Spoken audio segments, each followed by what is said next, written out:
everybody! Still in Alaska, the adventures are continuing, this time from the small town of Skagway. We're still in Southeast Alaska, but we're only 15 miles from Canada here. Now, this town has a ton of history going back to the Klondike Gold Rush.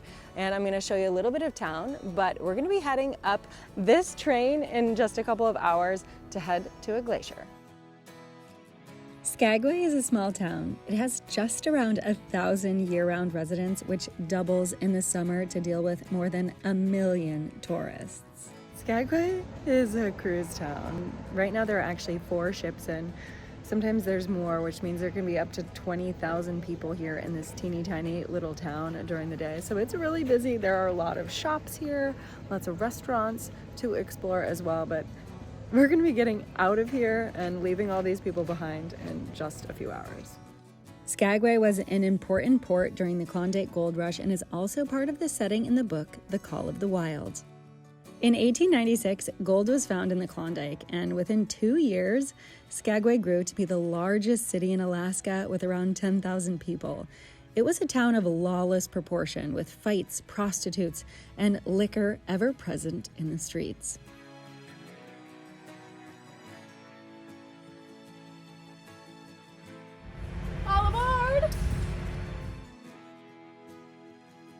It wasn't until May of 1898 that the White Pass and Yukon route began laying narrow gauge railroad tracks in Skagway. Sadly, by the time of its completion in 1900, the gold rush was almost over, but it remained in operation until 1982 as the primary route into the Yukon interior and was soon after revived for scenic tours in 1988. Now, 99% of the people on the train are just riding it to see the views, heading about 20 miles to the top of White Pass at the Canadian border and back to town. Us, on the other hand, we would be hopping off around mile 14 on what's called the Backpackers Service, which is offered twice per day for pickups and drop-offs at various spots along the route.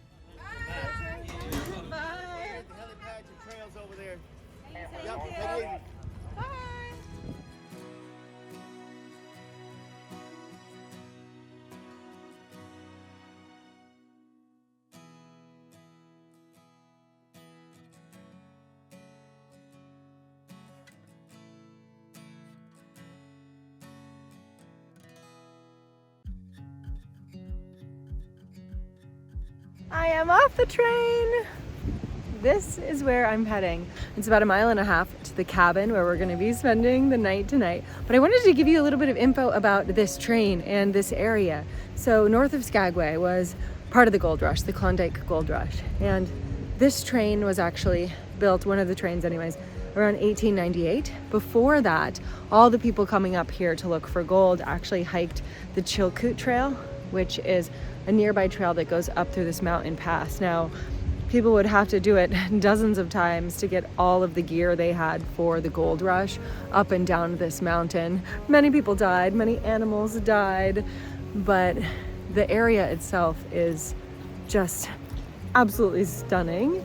And there is a big glacier up here at the top. There are waterfalls all around. And if you're looking for something unique to do, where you're gonna leave the tourists behind, this is definitely it.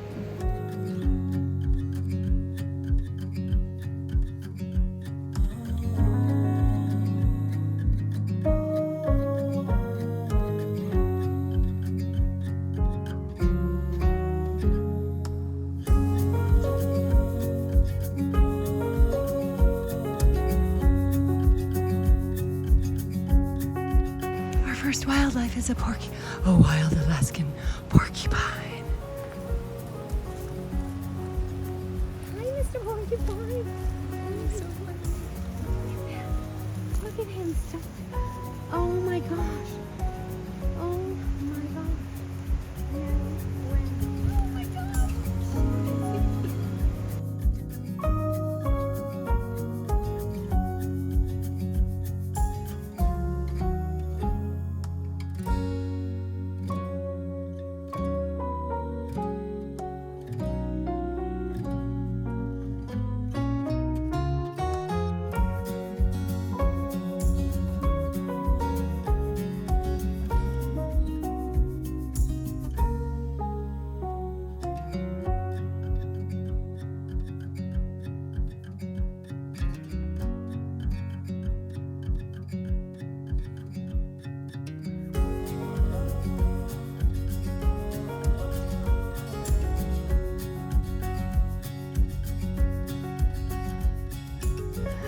All right, we have left the cabin. We've just dropped our bags and now we are heading out hiking. We are going to be heading up there to Laughton Glacier and I'm really excited.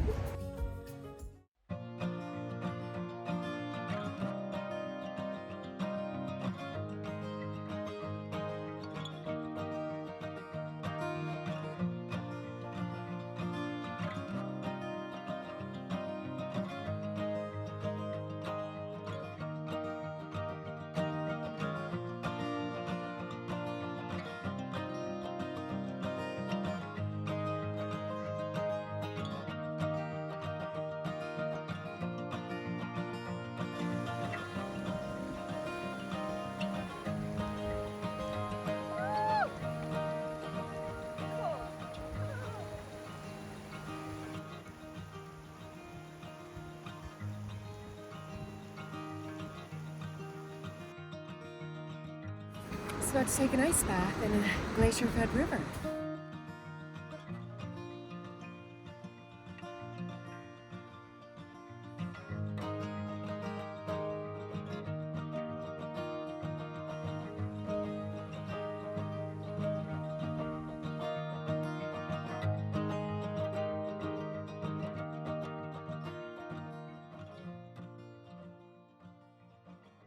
We are just ever so slowly now making our way up onto the glacier, and I'm just gonna put a little disclaimer in here because traveling on a glacier is really dangerous, especially in the summer when high temperatures like today are melting things rapidly. So if you have never learned about crevasses and never traveled in an environment like this, definitely would recommend not doing what we're doing right now, but we're staying on the rocks and just making our way really slowly, checking for stability as we go.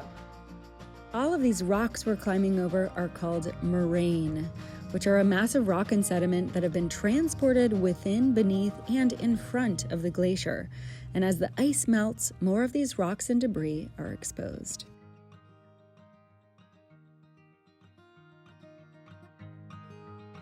We're up on the snow now on this glacier. You might notice there is a lot of pink on the glacier. This is actually a bacteria that you'll find in most glaciers that when the sunlight hits it actually breaks down the snow and melts it faster.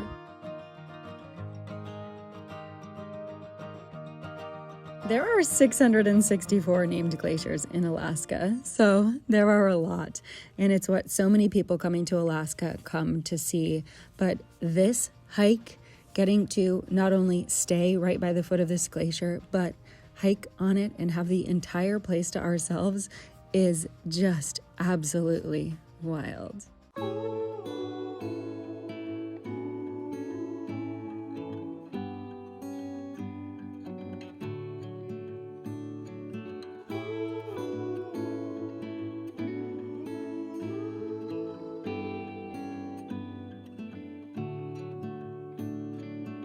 Stay awake every night just to catch one more glimpse of your skin. When I look at the way you sleep, I know I'm home. Today's been an absolutely amazing day. It's just after 7 p.m. We are just heading back to the cabin to make some dinner, get dry for some of us, and get a fire going. In my mind, there is nothing left to do but stay behind. Will I find what is wrong about the way I treat my kind?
Back at the train tracks waiting for our pickup, which is in about an hour.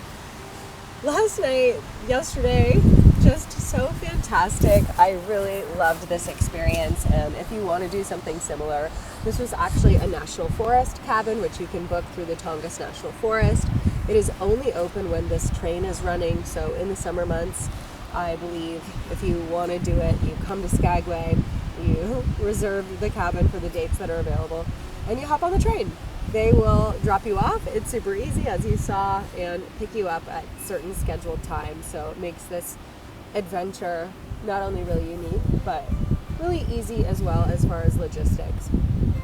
And I will say that there are a lot of national forest cabins all throughout Alaska. So if you're looking for more of a backcountry experience and are a little bit nervous about camping in a tent in the woods, these are really great options for you, especially if you want to be up close to wildlife and in some epic places like we were yesterday. You know, I was telling my friend, hey, I rented you a glacier because we were literally the only people there from the moment we stepped off this train to the moment we're going to be getting back on it in just a little bit here. So just a beautiful, wonderful experience, and I definitely will be bringing you more videos from Alaska. If you haven't caught up on all my Alaska series, you can do that at the link in the description or this little tag up here as well. I will definitely be back to the state more and more times. There is so much more to explore, and I've barely scratched the surface when it comes to national parks here in Alaska, so there will definitely be more to come. If you guys are new to this channel, please hit that subscribe button so that you can check out all of my destinations and adventures from around the planet. And make sure you give the video a thumbs up, drop a comment down below telling me your favorite part of this video or what you'd like to see more of in the future. As always, I'm Alice Ford, never stop exploring, and I will see you on the next adventure.